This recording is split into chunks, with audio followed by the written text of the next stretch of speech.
Hello बच्चों, let's read this question. Question says that find the length of major axis, minor axis, coordinate of the vertices, coordinate of the foci, eccentricity, length of the lattice rectum of each of the following ellipses. Ellipse is given by 16x square plus y square equal to 16. Okay, so first of all we write the key concept.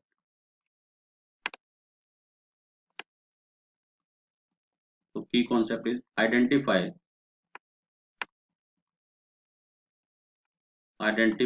the major and minor axis. Major and minor axis of ellipse. For example, x square by a square plus y square by b square equal to 1 and if a is greater than b तो इसका जो major axis होगा वो क्या होगा x axis होगा.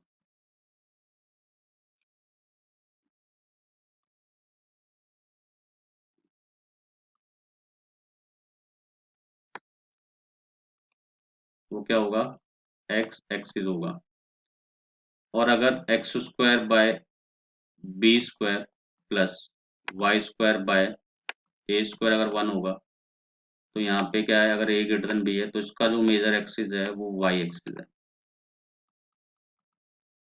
का जो मेजर एक्सिस है वो वाई एक्सिस है. ठीक है, तो सबसे पहले हमने एलिप्स लिखी 16x square plus Y square equal to 16. अब ये एलिप्स स्टैंडर्ड फॉर्म में नहीं है बिकॉज राइट हैंड साइड पे 1 होना चाहिए, तो हमने 16 से कर दिया इसको डिवाइड.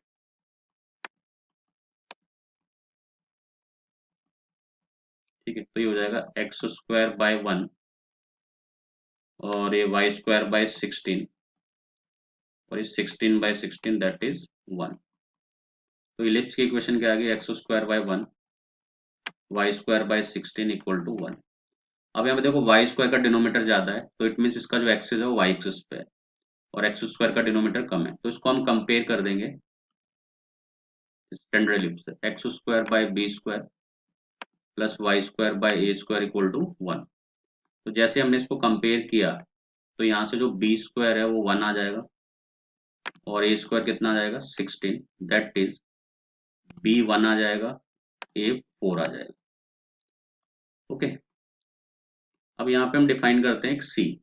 तो सी होता है हमारा C square A square minus B square where C is A into E where is eccentricity. तो ए की वैल्यू क्या है 4, बी की वैल्यू क्या है 1, तो सी स्क्वायर क्या हो जाएगा 4 का स्क्वायर माइनस 1 का स्क्वायर दैट इज 4 4 16 में से बन गया 15. तो सी की वैल्यू आ जाएगी मेरी रूट 15.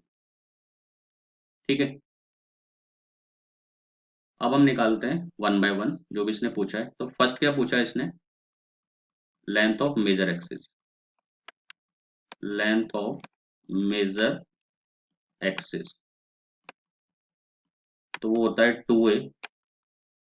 तो 2 into what is the value of A 4. यहाँ लिख लेते हैं ए 4 है बी 1 है.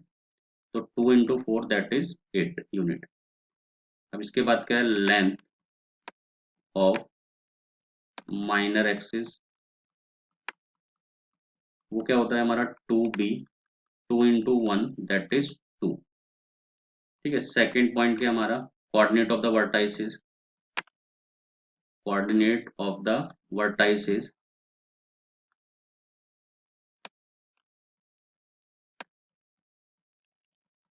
कोऑर्डिनेट्स ऑफ वर्टाइसिस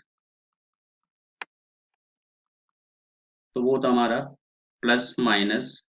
देखो अगर एक्स एक्सिस पे फोकस है तो प्लस माइनस 1,0, बट इसका फोकस कहाँ पे है वाई एक्सिस पे है क्योंकि मेजर एक्सिस वाई एक्सिस पे है, तो ये हो जाएगा 0, प्लस माइनस ए. इसका मीनिंग क्या है 0 plus minus 4. Third coordinates of foci. तो जो कोऑर्डिनेट्स ऑफ फोकाई होंगे वो क्या होते हैं 0 प्लस माइनस सी या फिर 0 प्लस माइनस ए. तो सी की वैल्यू क्या हमारे पास रूट 15, तो 0 प्लस माइनस रूट 15 इसके फोकाई हो गए. फोर्थ इसेंट्रिसिटी सी बाय ए, तो ई इक्वल टू सी की वैल्यू क्या है √15, ए की वैल्यू क्या है 4 और ये है less than 1 because eccentricity of ellipse is always less than 1। Last one is length of latus rectum, length of latus rectum, तो वो क्या होता है हमारा 2b² बाय ए। ओके, तो 2b², b की वैल्यू है 1, 1², ए कितना है हमारा 4 है, तो ये आ जाएगा 1/2। तो हमने सारे टर्म्स निकाल दिए related to ellipse. I hope you understood the question well. Best of luck.